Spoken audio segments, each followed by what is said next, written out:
saya minta pendapat.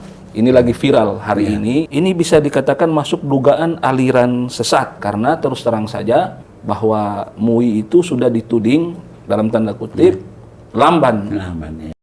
Pembukaan ceritanya itu berbeda dengan apa yang ada di video. Tadinya kan saya lihat sendiri di videonya itu bahwa dia ketemu Allah langsung. Ini yang beredar di video itu yang kita lihat, saya sempat lihat bahwasanya bahwa sholat itu hanya satu kali satu tahun. Dia sudah baca mantra. Pertama dia katakan dia kasih tunjung doa. Itu dia bilang itu setelah menerima mantra itu dia uji coba dulu. Yang dia uji coba akan ini istrinya sakit. Ternyata sembuh katanya.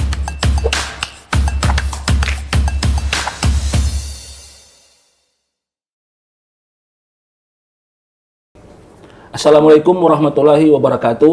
Sahabat podcast Suara NATO, berjumpa lagi dengan saya Andrika Hasan, host podcast Suara NATO.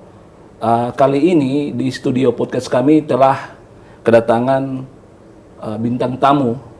Beliau adalah seorang tokoh agama, seorang pendakwah pula, dan juga mantan guru agama yang begitu disegani di Kabupaten Bolang Mongondo Selatan.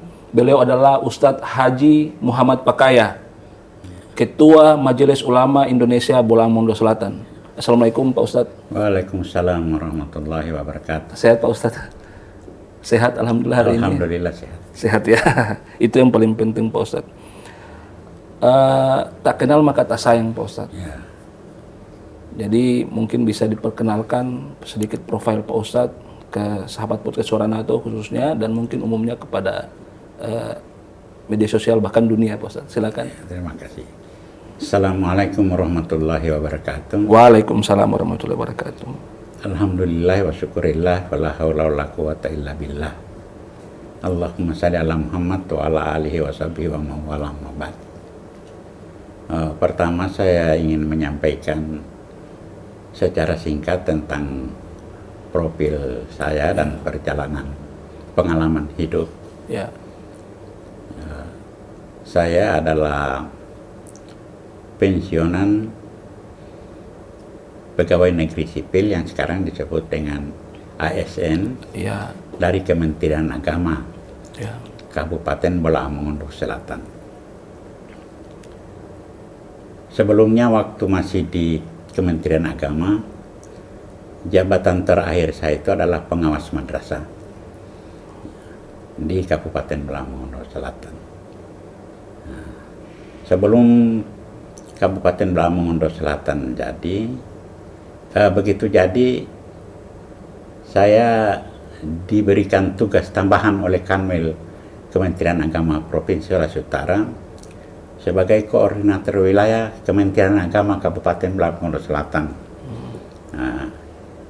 untuk kepentingan dinas dengan hubungannya dengan pemerintahan daerah. Ya. Sebelum Kementerian Agama Kabupaten Bolang Mongondo Selatan itu dibentuk.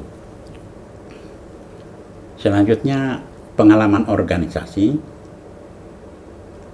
itu lebih banyak didominasi di organisasi Muhammadiyah. Ya.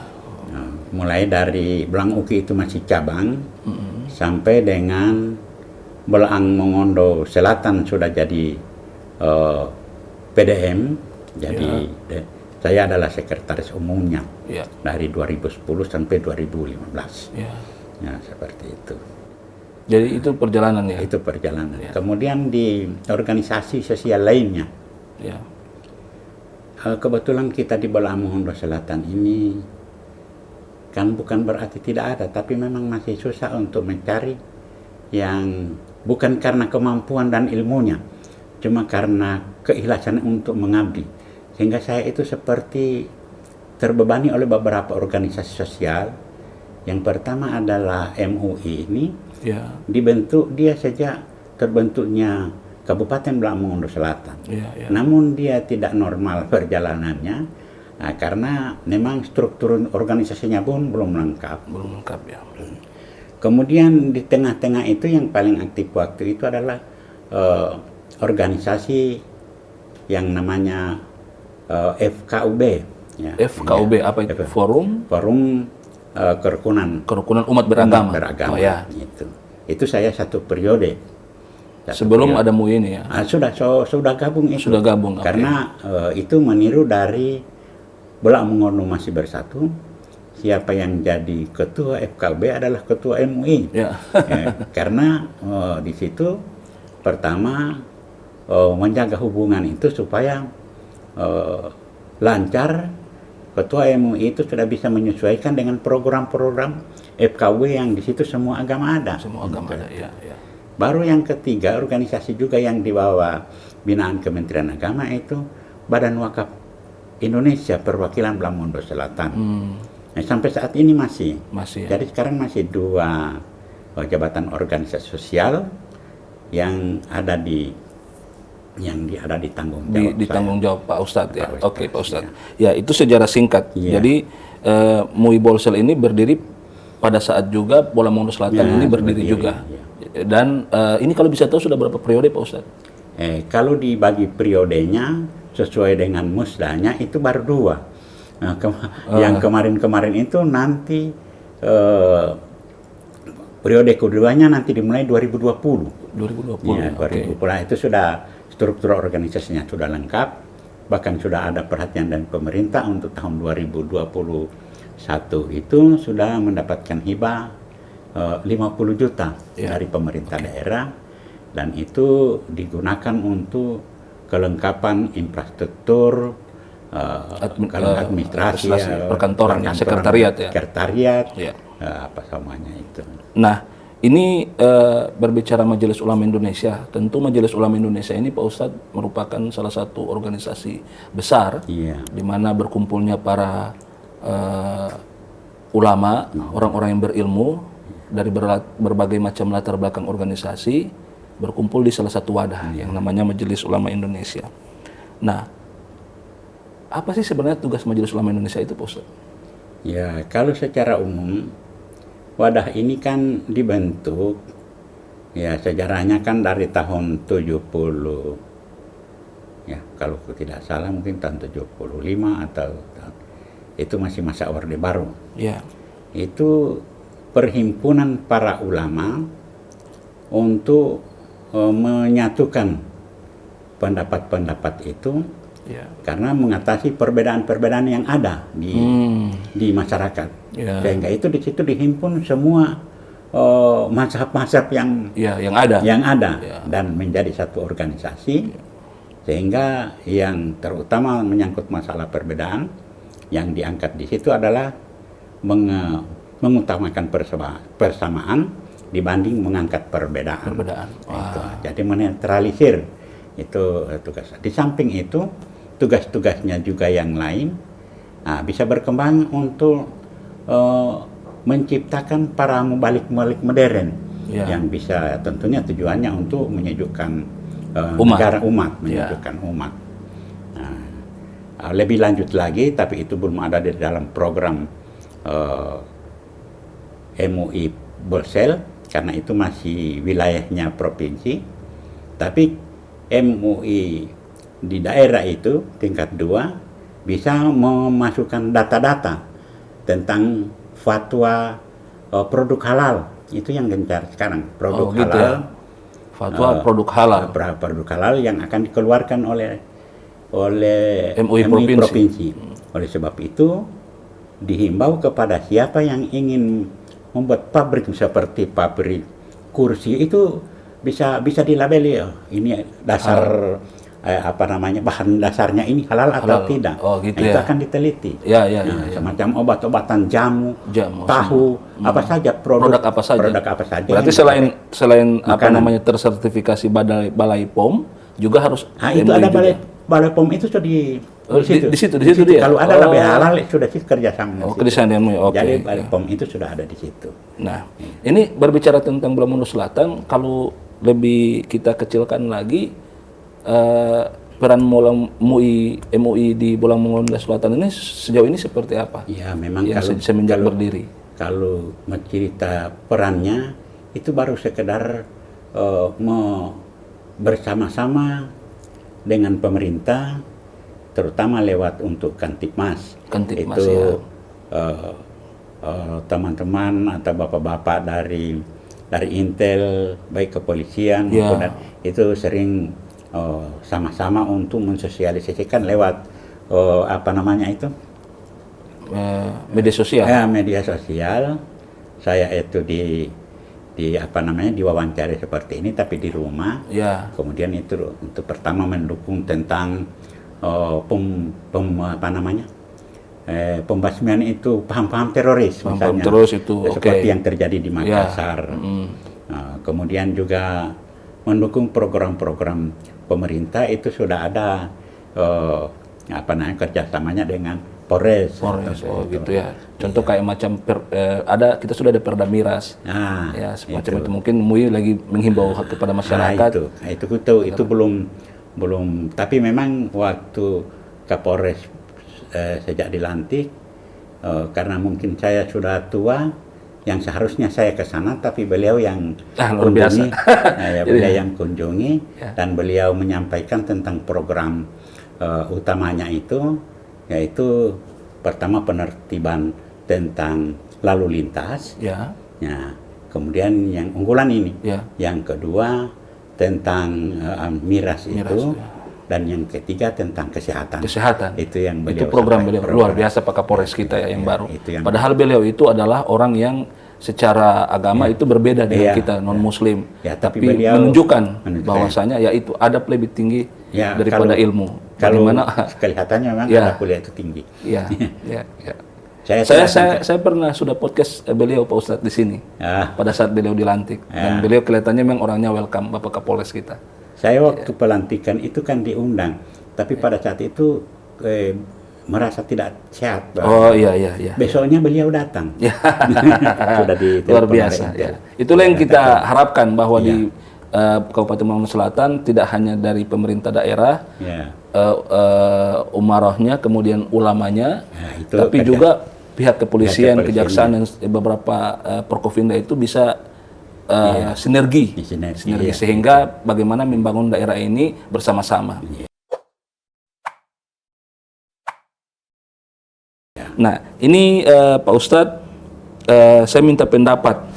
Ini lagi viral hari ini, beberapa hari ke depan ini, bahkan sudah beredar banyak di media sosial terkait dengan ini bisa dikatakan masuk dugaan aliran sesat yang berada di Desa Milangodaa. Itu kira-kira seperti apa tanggapan Pak Ustadz? Karena terus terang saja bahwa MUI itu sudah dituding dalam tanda kutip lamban melihat fenomena yang terjadi di salah satu desa yang ada di Kabupaten Maluku Selatan, tepatnya di Desa Milangodaa, Kecamatan Posigadan. Itu bagaimana? Ya, terima kasih. Memang hal itu diakui juga sebagai MUI dengan Kementerian Agama bukan tidak tanggap, tapi memang kesempatan untuk mengumpul data-data yang lepas. Maksudnya data-data yang lepas, begitu para pengamat-pengamat ke sana, beliau itu lepas bicaranya, artinya apa yang dia bicarakan itu benar atau tidak dia bicarakan itu. Sehingga sudah ada jejak digitalnya kan sudah. Ini yang beredar di video itu yang kita lihat, saya sempat lihat bahwa sholat itu hanya satu kali satu tahun. Wah, bahaya itu Pak Ustadz.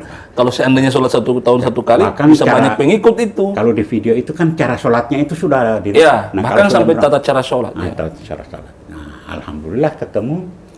Oh, sudah ketemu?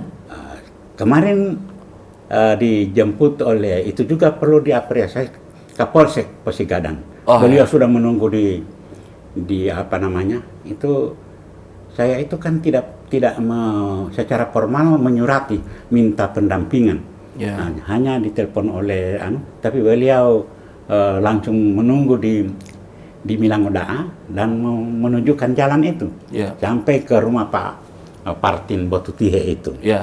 Jadi yang si terduga aliran sesat ini ada Patrin Botutihe namanya. Iya. Umur 50 tahun. Umurnya 50 tahun. Nah, sampai di sana silaturahim, kemudian dibuka awalnya oleh Kepala Kementerian Agama. Bersama Kepala Kantor Kementerian Agama ya? Ya, beliau. Pertama beliau menyalami dan kemudian menyampaikan maksud bahwa kedatangan tim ini itu karena adanya edaran video itu yang sudah viral. Ya. Sudah beredar kemana-mana. Otomatis ini kan sudah meresahkan masyarakat. Tanda-tanda meresahkan, walaupun yang resah itu yang ada HP-nya. Iya. Berarti kalau orang tidak menonton tidak resah. Cuman kan bisa dari mulut ke mulut ini. Mulut ke mulut dan akan jadi panjang cerita. Ya. Jadi dibuka dengan ditanya tentang pengalaman. Awalnya itu dia mulai cerita. Pembukaan ceritanya itu berbeda dengan apa yang ada di video. Tadinya kan saya lihat sendiri di videonya itu bahwa dia ketemu Allah langsung di hutan. Nah, di awal pembukaannya kemarin dengan dialog dengan tim kami, Kemenak dengan MUI, dia menyatakan bahwa tahun 2000, berarti waktu itu umurnya baru 30 tahun. Dia ini pekerja pencari rotan dan di kebun. Kemudian dia bilang antara tidur dengan tidak sadar dan tidak sadar. Kemudian saya paksa untuk mimpi. Oh, dia bilang iya mimpi. Ya. Apa yang dia bilang ketemu kakek-kakek. Bukan dalam mimpi ini. Dalam mimpi itu kakek-kakek. Kemudian kakek-kakek itu menawarkan sesuatu. Dia tawarkan sesuatu. Bahkan dia bilang yang apa yang kamu suka? Nah, yang dia cuma pada waktu itu emas, karena itu kan yang berharga, dia bilang tuh. Ya, ini mau cari uang, mau cari doi apa? Baru kasih emas. Ada kasih emas. Tapi begitu dia bilang kaget, itu emas tidak ada.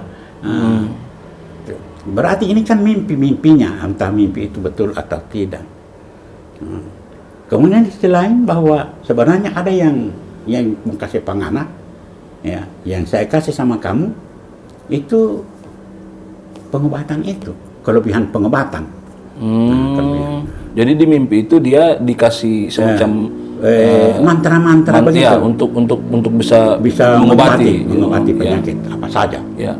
Nah, kemudian bagaimana cara kakek itu menyampaikan? Dia sudah baca mantra. Pertama dia katakan dia kasih tunjuk doa. Begitu saya dengar, saya rubah, itu bukan doa, itu mantra. Ya, karena ini dalam rangka di samping dialog juga meluruskan dan membina. Iya. Nah, sebelum itu beliau kan sudah menyatakan, saya ini orang bodoh. Saya itu dinyatakan sendiri. Saya ini cuma kelas 4 SD tidak selesai. Wah. Tidak bisa membaca. Ini di pengakuannya. Ya. Ya. Jadi saya telusuri. Ini aliran dari mana ini? Bapak ini sumber ilmunya. Sudah berapa umur? Dia bilang saya tidak menerima apa-apa. Itu cuma mimpi pengobatan itu. Tidak ada ajaran lain. Ya. Tidak ada ajaran lain yang saya. Demi Allah dia bilang dia sudah berdiri. Nah, baru saya coba bagaimana contoh itu Sholat itu yang diperagakan. Belum sholat itu. Belum.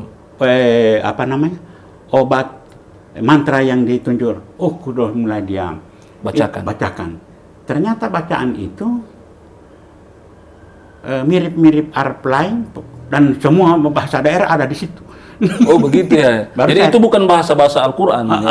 Bukan bahasa manusia. Bukan bahasa manusia. Karena tidak ada campuran begitu akumulasi dari semua bahasa dunia jadi satu. Nah, baru saya bilang, lantas Pak Partin mengerti. Dia bilang saya juga tidak mengerti apa itu. Lantas apa yang kasih tahu? Yang kasih tunjuk kata DP arti itu kakek itu. Nah, baru dia kasih arti kemarin. Saya bilang itu bukan doa. Jadi di situ terbukti ya kalau itu bukan aliran. Bukan jadi aliran. Itu mantra.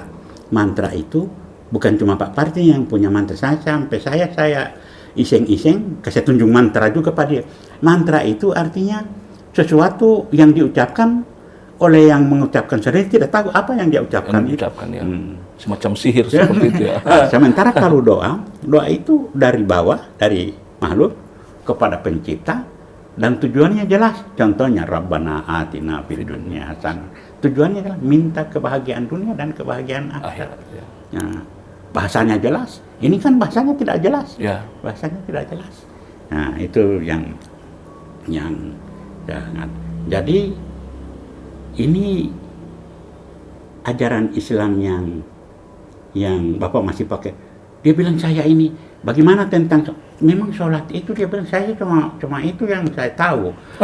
Jadi Waduh, bahaya itu juga. cuma itu yang dia. Jadi bukan berarti dia mengejarkan 1 tahun 1 kali itu. Iya. Cuma dia sholat itu nanti hari raya. Nah, Itu sudah ada pengikutnya Pak Ustadz? Pengikutnya sudah ada? tidak ada. Kalau saya tanya di situ, itu yang pembantunya dalam pengobatan itu cuma keluarganya. Oh, cuma keluarga dia saja. Anak-anaknya itu. Tapi belum ada masyarakat yang ikut di situ ya. Sebelum itu dia bilang itu setelah menerima mantra itu dia uji coba dulu. Yang dia uji coba akan ini istrinya sakit. Saya bilang sakit apa? Dia pokoknya sakit badan sakit. Nah, ternyata sembuh katanya. Nah, tapi mantra yang dia terima setiap tahun 2000 itu belum langsung pada waktu itu dia praktekkan. Nanti 3 bulan lalu ini dia mimpi lagi. Nah, itu dia bilang cepat mulai laksanakan itu. Nah, sehingga itu mulai sekarang ini. Jadi pada saat kemarin itu ada tim dari MUI sendiri dan kemudian Kemenak, Bolsel sama dari pihak kepolisian. Ya, pendampingan ya. Nah, hasil dari pertemuan dengan si saudara hasil pertemuan itu yang oleh tim kami dirangkum. Ya. Nanti saya baca. Silakan coba ini hasil pertemuan kemarin. Iya, hasil pertemuan dirangkum kemudian Ini adalah hasil rangkuman kunjungan Kementerian Agama MUI bersama pihak kepolisian terhadap video viral yang sempat beredar di Desa Milangodaa, Kabupaten Lamongan Selatan. Silakan Pak Ustadz dibacakan. Hasil kunjungan Kementerian Agama bersama MUI Bolsel. 1. Perihal laporan kes Bangpol terkait adanya aliran sesat yang berkedok pengobatan alternatif. 2. Adanya video yang viral dan diduga kuat pemeran dalam video tersebut adalah berinisial seorang warga yang berdomisili di Milangodaa Barat, Kecamatan Tomini. 2. Angka Rumawi, fakta-fakta. Kamis 24 Februari 2022 sekitar pukul 9 WITA bertempat di Desa Milangodaa Barat, Kecamatan Tomini, telah dilaksanakan upaya pendalaman terkait laporan adanya dugaan aliran sesat yang berkedok pengobatan alternatif yang dilakukan oleh nama Partin Botutihe alias Danggutini, umur 50 tahun, agama Islam, pekerjaan petani, alamat Desa Milangodaa Barat, Kecamatan Tomini. 3. Selanjutnya rangkuman hasil wawancara pengakuan saudara Partin Botutihe alias Danggutini yang bersangkutan alias Danggutini sebagai berikut. 1. Bahwa berawal dari sebuah mimpi didatangi sosok seorang kakek yang tua atau lanjut usia, kala itu yang bersangkutan tinggal di kebun. Kedua, mimpi sosok seorang kakek atau orang tua lanjut usia memberikan sebuah kelebihan dalam pengobatan alternatif. Yang ketiga, bahwa pengobatan berawal dari yang ketiga, bahwa berawal pengobatan sang istri dan penyakitnya ternyata sembuh. Nah, itu awalnya. Yang keempat, mengakui bahwa dirinya mengenyam pendidikan formal hanya sampai dengan jenjang sekolah dasar kelas 4 SD. Yang kelima, mantra-mantra yang diucapkan kebanyakan perpaduan bahasa Arab, bahasa daerah, dan bahasa yang bersangkutan sendiri tidak mengerti. Nah, ya. Keenam, anak laki-laki dari yang bersangkutan semula viral di media sosial sebagai jelmaan Nabi Isa alaihi salam adalah mempunyai kebiasaan menonton kisah-kisah para nabi dan terinspirasi serta mengimajinasikan dirinya sebagai Nabi Isa karena takjub terhadap mukjizat Nabi Isa yang bisa menyembuhkan orang dari penyakit dengan cukup memegang bagian yang sakit dari penderita dan sembuh seketika. Nah, jadi ini berhalusinasi. Ya. Dia tidak bukan Nabi Isa, bukan jelmaan, bukan jelmaan juga. Bukan. Nah. Yang ketujuh, pengakuan bahwa yang disampaikan selama ini adalah faktor ketidaktahuan terhadap ajaran agama Islam. Nah, yang rumah 4, rekomendasi dan tindak lanjut oleh Kementerian Agama dan Majelis Ulama. 1. Kemenak dan MUI akan melakukan pendampingan pembinaan terhadap yang bersangkutan. Yang kedua, bahwa Saudara Partin Botutihe bersedia dibina dan mau mengikuti tata cara saran pengobatan tidak melanggar ajaran agama dan peraturan perundang-undangan yang berlaku. Jadi itu kesimpulan ya dari hasil pertemuan kemarin. Luar biasa. Ini agar bisa jelas terhadap masyarakat dan juga tidak terjadi keresahan juga di tengah-tengah masyarakat akibat viralnya video ini. Karena sudah kemana-mana ini Ustadz. Nah ini Ustadz, kira-kira apa saja syarat-syarat yang bisa dikatakan bahwa itu masuk dalam kategori aliran sesat? Ya begini, kalau aliran sesat itu harus jelas dulu, dia ini berafiliasi pada apa? Pada agama apa? Kalau itu dia berafiliasi pada ajaran agama Islam, maka MUI turun. Nah, Islam. Nah, kemudian dilihat, MUI kan mewawancarai, ilmu ini sumbernya dari mana? Nah, itu memang itu yang sumbernya dari. Kalau apakah ada buku pegangannya? Apakah melalui mimpi? Atau beliau sendiri mengaku sebagai wahyu? Nah itu. Ternyata semua itu tidak ada. Jadi ini bukan masuk kategori aliran sesat ya. Ini hanya masalah atas ketidaktahuan agama. Kemudian saya cek lagi tentang kesesatannya itu, tanda-tanda kesesatan dari sebuah aliran. Nah, kalau ini memang sebuah aliran. Saya tes tentang rukun yang namanya rukun 13 itu. Rukun iman, rukun Islam dan ihsan. Nah, Allah Subhanahu wa taala itu zat yang gaib yang berkesempatan berdialog langsung dengan Allah Subhanahu wa taala itu antara lain Nabi Musa. Itu pun Nabi Musa tidak mampu hanya dengan cahaya yang dinampakkan oleh Allah Subhanahu wa taala. Jadi Pak Partin pernah ketemu, dia bilang bukan cuma kakek-kakek, bukan. Jadi bukan Allah seperti yang itu. Jadi memang betul-betul pada poin terakhir itu adalah ketidaktahuan. Jadi itu clear ya. Sehingga itu jadi tugas Kementerian Agama. Kebetulan di Kementerian Agama ada KUA. Ini akan dilimpahkan oleh Kemenak ke KUA untuk memantau dan membina. Dibantu oleh para penyuluh.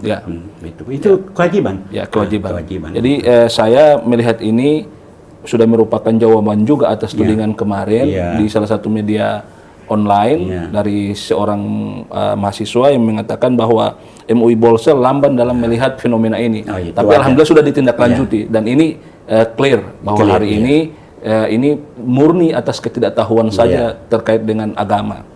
Nah, ini menarik Pak Ustadz. Saya coba pindah ke topik yang mungkin masih juga dengan tanggung jawab MUI, yaitu tentang fatwa. MUI ini kan sering mengeluarkan fatwa. Iya. Itu bagaimana terkait dengan fatwa ini? Apakah fatwa itu efektif di tengah-tengah masyarakat ketika MUI mengeluarkan salah satu fatwanya? Ya, begini, soal fatwa itu tanggung jawab moral dalam syar'i oleh Majelis Ulama. Dia tidak memaksa secara sudah keluar fatwa, misalnya merokok. Orang tidak merokok tidak bisa ditindaki dengan fatwa itu Silakan saja. Kecuali kalau fatwa itu dia berpengaruh kepada hukum-hukum positif.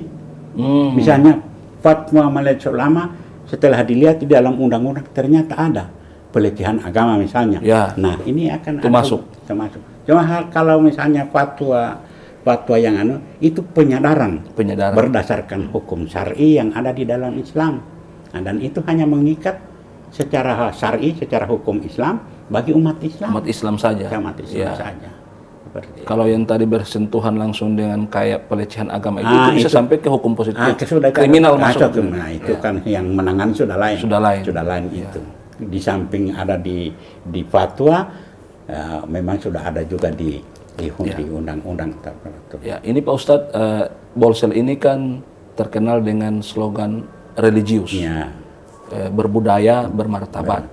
Bapak Haji Herson Mayulu, SIP, selaku Bupati pertama terpilih Bolang Mongondo Selatan itu telah meletakkan pondasi dasar yang begitu kuat terhadap daerah ini, sehingga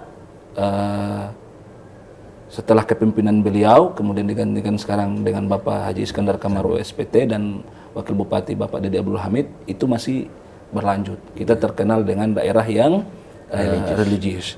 Nah, kolaborasi MUI sendiri dengan pemerintah daerah sampai sejauh ini seperti apa? Ya, memang Pak Ustadz, kalau menceritakan tentang kolaborasi, ya memang secara moral MUI itu mendukung. Karena apalagi itu kan daerah, hanya tinggal untuk mewujudkannya lebih jauh lagi tentu banyak faktor-faktor pendukung.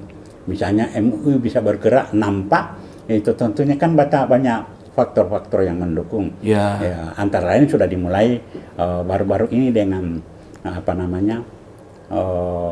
langkah awal hibah itu toh. Hibah bisa bergerak. Alhamdulillah dapat juga dapat juga dan itu insya Allah ke depan bisa ketambahan nilainya Pak dari pemerintah. Dan mudah-mudahan bisa didengar ini untuk kemudian. Bahkan kalau bisa itu MUI punya sekretariat sendiri. Sekretariat sendiri, itu penting. Itu penting. Ya, tempat-tempat pertemuan itu. Insya Allah Pak.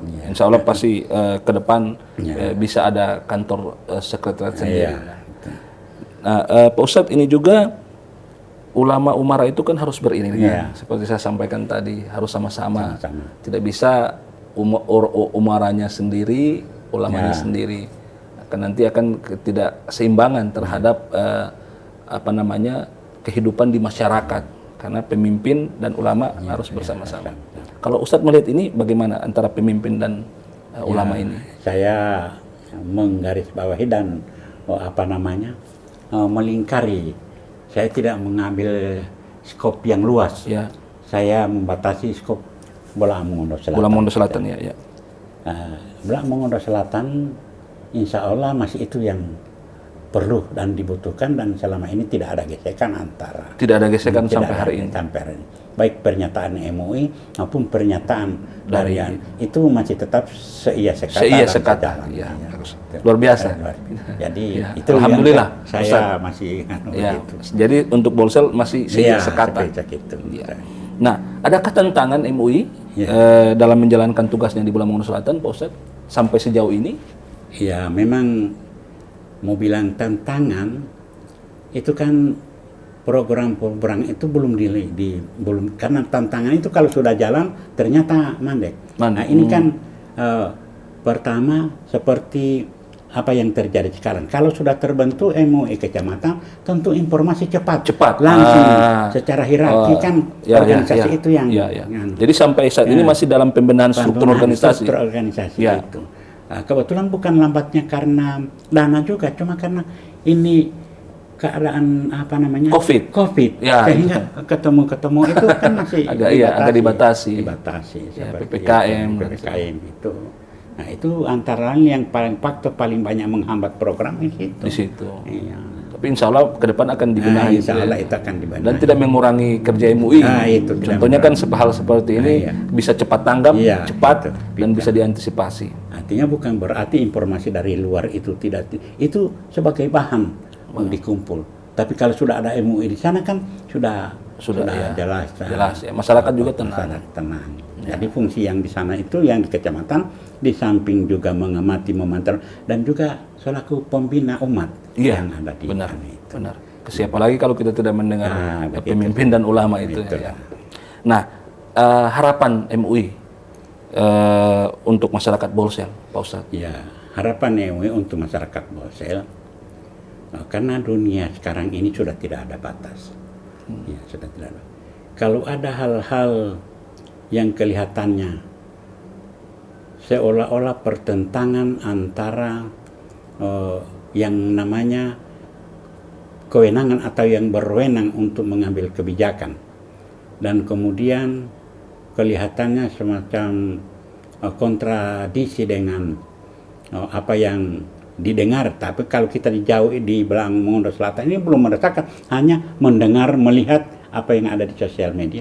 Saya pikir jangan dulu merasakan sesuatu itu seperti sudah terasa dan sendiri karena ini informasi jangan ditelan mentah-mentah. Ya. Karena kita lihat kondisi kita di sini masih biasa-biasa dan semuanya jalan dengan masih dinamis, masih aman ya. Karena kita tidak paham tentang apa yang terjadi karena dunia kan bukan hanya Indonesia. Dunia sekarang kan dibalut dengan politik. Ya. Sementara kita miskin pengetahuan tentang politik itu. Benar.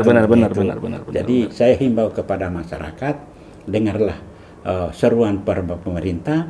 Kalau menyangkut masalah rohani, ya kami turut membantu dari Majelis Ulama Indonesia, Kementerian Agama. Kalau itu antar umat beragama, ada wadah kita, FKUB, Forum Komunikasi Umat Beragama. Nah, itu wadah-wadah tempat kita untuk menyalurkan aspirasi. Kalau ada hal-hal yang semacam kontra begitu, jangan langsung ketemu kelompok dengan kelompok. Ada wadah tempat bertemu. Apalagi kita toleransi umat beragama tinggi sekali di Bolsel. Kalau antar umat beragama ada wadah BKW. Kalau sesama Islam ada wadah NU. Kita pecahkan bersama di situ. Luar biasa. Itu satu. Dan yang kedua, kalau ada hal-hal baik itu antar pribadi masih bisa diselesaikan secara damai. Jangan selalu menyibukkan petugas kepolisian karena terlalu banyak. Ya, karena ada semacam semboyan sebaik-baik hukum musyawarah mufakat. Jadi kecuali kalau memang kriminal pembunuhan. Itu mungkin hukum sudah berbicara lain. Cuma kesalahpahaman, kecurigaan tidak perlu kita selesaikan. Oke, Ustaz. Ini closing statement terakhir penutup di perbincangan kita pada hari ini, Pak Ustaz. Ada yang mau disampaikan? Ya, tentu yang sebahagian sudah disampaikan tadi. Dan ini penutup, Pak Ustaz. Yang penutup sekali lagi hanya menghimbau, menghimbau bahwa Belaan Mongondo Selatan ini memang bukan juga sudah maju, tapi sudah sudah berbeda dengan yang sebelumnya, dan itu wajar secara sunatullah. Perkembangan kan seperti itu, perkembangan seperti itu. Nah, tentu ini akan lebih lebih dinamis apabila kita tunjang bersama. Kita dukung bersama, baik itu organisasi-organisasi yang ada atau masyarakat. Hilangkan keraguan-keraguan terhadap program pemerintah. Ya, sebenarnya keraguan ini bukan datangnya dari sosial media ini, media sosial, karena informasi. Nah, kita fokuskan bahwa dan kita yakini bahwa program pemerintah itu benar-benar untuk mensejahterakan masyarakat kita, khususnya di Belang Mongondo Selatan. Luar biasa closing statementnya, Pak Ustadz. Ya, sahabat podcast Suara NATO, itulah tadi perbincangan saya dengan Ketua MUI Majelis Ulama Indonesia Kabupaten Belang Mongondo Selatan, Bapak Ustadz Haji Muhammad Pakaya. Ya, beliau adalah Ustadz sepuh yang dimiliki oleh Kabupaten Bangka Selatan. Insya Allah Pak Ustadz kita semua sehat selalu Amin. di situasi Insya Allah. pandemi seperti ini. Insya Allah. Saya Andrika Hasan undur diri. Sampai jumpa lagi. Assalamualaikum warahmatullahi wabarakatuh. Salam Ustadz. Waalaikumsalam.